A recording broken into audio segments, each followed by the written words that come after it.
Hello दोस्तों, इस class में सोल्व करेंगे सेट नंबर 1 का। ये है पार्ट नंबर 4 एक्सपेक्टेड एडिक्विटी एग्जाम पैटर्न के ऊपर बेस जो भी क्वेश्चन आपके एग्जाम में बन सकते हैं, दिल्ली पुलिस में बन सकते हैं, कांस्टेबल का एग्जाम हो, एडब्ल्यू का हो, टीपीओ का हो, कोई भी एग्जाम हो दोस्तों दिल्ली पुलिस का, कहीं ना कहीं क्वेश्चन आपके एग्जाम में बन सकते हैं इस टाइप के। इससे पहले हमने बहुत सारे क्वेश्चन प्रैक्टिस प्रैक्टिस किए थे। 45 क्वेश्चन की सीरीज हमने स्टार्ट की थी, वो कंप्लीट की थी, वो बेस्ड थे टीसीएस पैटर्न के ऊपर। और टीसीएस में एडिक्विटी में ज्यादा फर्क नहीं है, लेकिन फिर भी बहुत सारे स्टूडेंट का मानना था कि सेम टू सेम जैसे एडीपीटी ने क्वेश्चन पूछे हैं, फेज 13 में पूछे हैं, एसएससी सीजीएल में पूछे हैं, या एसएससी का जो भी एग्जाम हुआ है, कहीं ना कहीं ये क्वेश्चन पूछे गए हैं, वहीं से क्वेश्चन को डिजाइन किया गया है। और आपके एग्जाम में भी इस तरह के क्वेश्चन बन सकते हैं। उसी चीज को देखते हुए हमने सीरीज स्टार्ट की थी। अभी आपके लिए ये है सेट नंबर 1, और इसके हमने 3 पार्ट कवर किए थे। अभी इसमें कवर करेंगे इसका part number 4, that is computer. पहले पार्ट में 50 क्वेश्चन जीके, सेकंड पार्ट में फिर रीजनिंग कवर किया था हमने 25 क्वेश्चन, थर्ड पार्ट में मैथ्स के कवर किए थे 15 क्वेश्चन, फिर लास्ट पार्ट में है अभी कंप्यूटर। आपका जो एक्स्ट्रा मतलब कि जो अलग टाइप का जो सिलेबस है, जो क्वेश्चन एडीपीटी आजकल पूछता है, वो भी आपके कवर हो जाएंगे। वो उम्मीद करता हूँ बहुत सारे सेट आपने सोल्व किए होंगे, वो तो जो हमने लगातार आपको करवाए हैं। साथ ही साथ अभी वो भी सेट आपके कंप्लीट हो जाएंगे, वो भी पैटर्न आपका कंप्लीट हो जाएगा जो एडीपीटी पूछ सकता है आपके एग्जाम में। कुछ हटके क्वेश्चन आ सकते हैं, मतलब ज्यादा डिफरेंस नहीं है, डरना नहीं है आपको। क्वेश्चन का पैटर्न सेम ही रहता है, ज्यादा डिफरेंस नहीं है, लेकिन फिर भी हल्का फुल्का, ताकि आपका जो एग्जाम में जब आप क्वेश्चन सोल्व करोगे आपको कुछ ऐसा नया ना दिखे, क्वेश्चन में आपको नया ना दिखे, सेम टू सेम आपको वो क्वेश्चन भी हम प्रैक्टिस करवा रहे हैं जो अलग हटके हो सकते हैं। तो चलिए अभी स्टार्ट करते हैं सेट नंबर 1 का part number 4 computer. Question number 91 कहता है निम्नलिखित में से कौन सी एप्लीकेशन आमतौर से प्रस्तुति या स्लाइड शो तैयार करने के लिए उपयोग की जाती है। सेम कहने का मतलब प्रस्तुति का मतलब प्रेजेंटेशन। प्रेजेंटेशन दोस्तों या स्लाइड शो के लिए हम यूज करते हैं किसका, आपको पता ही होगा, पावर पॉइंट का यूज किया जाता है। पावर पॉइंट का यूज करते हैं प्रेजेंटेशन के लिए।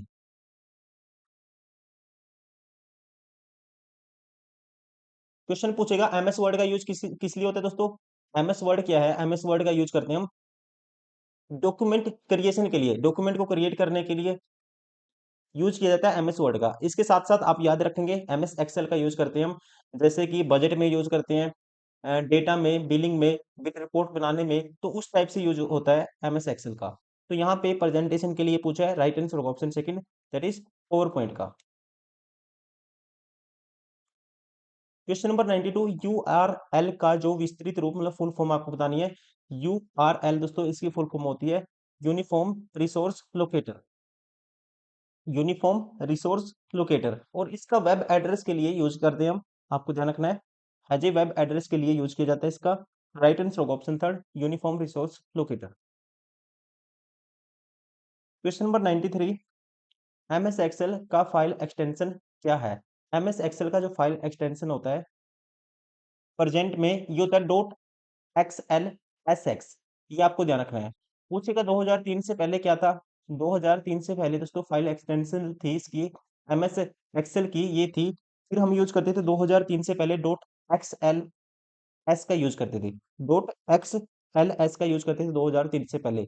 और 2003 के बाद से हम करते हैं एक्सटेंशन एक्सेल की होती है dot x L S x, ये आपको ध्यान रखना है। जैसे ही जैसे कि मतलब कि एमएस वर्ड के लिए डॉट डीओसी यूज करते थे पहले 2003 से पहले, अब क्या यूज करते हैं डॉट डीओसीएक्स, ये भी आपको ध्यान रखना है।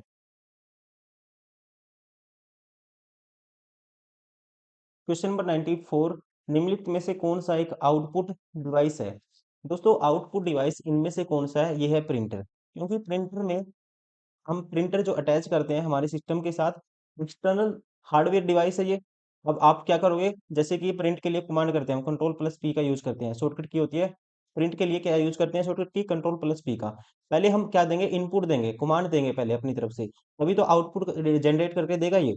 तो ये क्या है, अपने आप में एक आउटपुट डिवाइस है। राइट आंसर होगा option first. Question number 95 computer में हमेशा एक डैश होता है। कंप्यूटर में दोस्तों देखो ये एक्सटर्नल यूज करते हैं, कीबोर्ड भी एक्सटर्नल यूज करते हैं, ग्राफिक कार्ड भी एक्सटर्नल यूज करते हैं। जब आपको लोडिंग वाला काम करना हो, अच्छे लेवल का काम करना हो, तो उसके लिए यूज करते हैं, एक्सटर्नल यूज किया जाता है ग्राफिक कार्ड का। लेकिन सीपीयू क्या होता है, हमेशा कह सकते हैं कंप्यूटर में हमेशा क्या होता है, एक सीपीयू होता है। क्योंकि जो भी आपका डेटा होता है कंप्यूटर में, सारी प्रोसेसिंग, जो डेटा की प्रोसेसिंग कहाँ पे होती है, सीपीयू में होती है।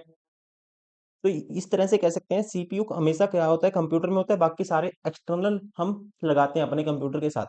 सारे एक्सटर्नल डिवाइस हैं, ये क्या है, ये हमेशा कंप्यूटर के साथ होता है।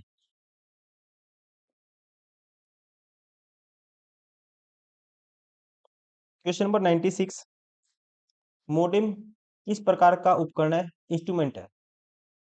आपको ध्यान रखना है दोस्तों, एक मोडेम जिसे बोलते हैं हम मॉड्यूलेटर और डी मॉड्यूलेटर, एक नेटवर्क हार्डवेयर डिवाइस है जो हम ट्रांसमिशन के लिए यूज करते हैं। मतलब जो भी इंफॉर्मेशन हम क्या करते हैं, स्टोर करते हैं, उसको डी मॉड्यूलेट करता है मोडेम। और इसका यूज दोनों तरह से किया जाता है, डेटा भेजने के लिए और रिसीव करने के लिए। तो इस तरह से हम कहेंगे ये इनपुट डिवाइस, इनपुट भी है और आउटपुट दोनों का काम करेगा। Right answer option third. Question number 97, dash एक ऐसा पासवर्ड है जिसे केवल एक बार इस्तेमाल किया जा सकता है, जिसे आमतौर पर बेतरतीब ढंग से विशेष सॉफ्टवेयर के द्वारा उत्पन्न किया जाता है। तो ये होता है, आपको बताइए होगा दोस्तों, अक्सर हम यूज करते हैं वन टाइम पासवर्ड जिसे हम बोलते हैं ओटीपी। किसका यूज करते हैं, ओटीपी का एक ही बार में यूज किया जाता है, एक लिमिटेशन में यूज किया जाता है ओटीपी का। Right answer option third.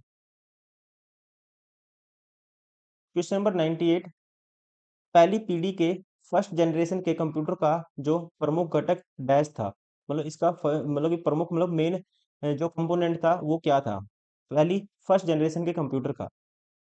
तो आपको ध्यान रखना है, मोस्ट फेमस क्वेश्चन है, कहीं ना कहीं पूछ लिया जाता है।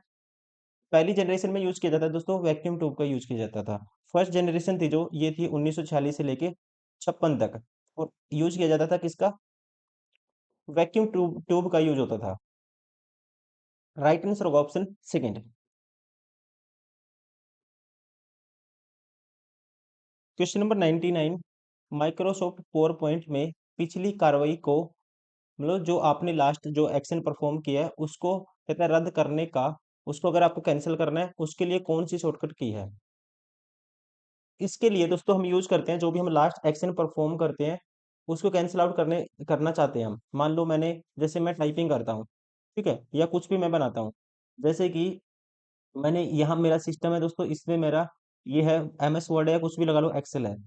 मैंने इसमें एक कुछ भी, मान लो ये फ़ॉन्ट था, मैंने लिखा हुआ है ए लिखा हुआ है, इसको मैंने क्या कर दिया था, बोल्ड कर दिया था पूरा। मैं चाहता हूँ ये दोबारा से उसी कंडीशन में चला जाए, इसको रद्द करना है मुझे, इस कार्यवाही को, इस एक्शन को क्या करना है, कैंसिल करना है। तो मैं क्या करूँगा, कंट्रोल प्लस जेड का यूज़ करूँगा, कंट्रोल प्लस जेड का, तो उसे बोलते हैं अंडू।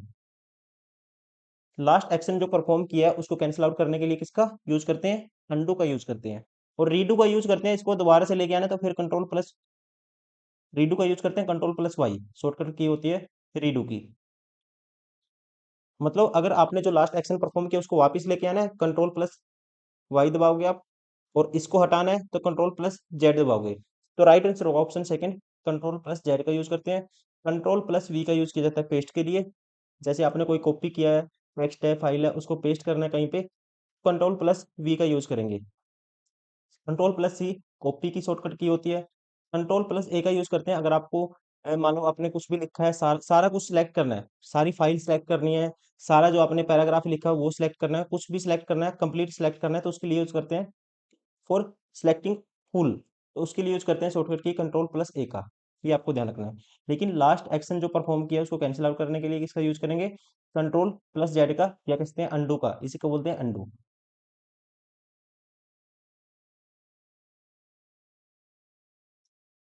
क्वेश्चन नंबर 100, ईमेल में पते में, ईमेल एड्रेस में कहता है निम्नलिखित में से कौन सा संकेत मतलब सिंबल अवश्य इस्तेमाल किया जाना चाहिए। तो ईमेल में जो सिंबल है जो हम यूज करते हैं दोस्तों, वो है एट द रेट। किसका यूज करते हैं, बताइए होगा आपको, एट द रेट का, ऑप्शन 4।